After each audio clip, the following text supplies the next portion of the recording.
You said OKRs help us keep our eyes on the destination. Maybe you could talk about this a bit further?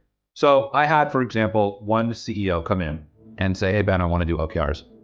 And I said, "Really, why is that?" They said, "Well, we have an objective." And I love that because this is now talking about we want to execute our strategy. I said, "Really, okay, what's our objective?" "We want to improve customer retention."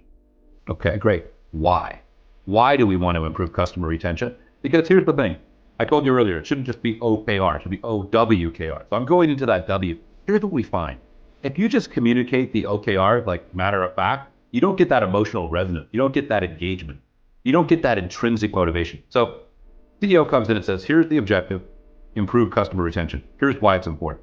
We are what at the time a SaaS company, right? Software as a service. And guess what? The most important thing to our success of the company is our retention rate. And this guy was a CEO that had been successful in other SaaS organizations. And he said, look, right now we're at 70%. That's not sustainable. The magic number is 85%. This guy was like an industry expert. He says, if we can't get over 85%, we will never be acquired. Your stock will be worth nothing. And ultimately our company will fail. This is the number one priority for our organization.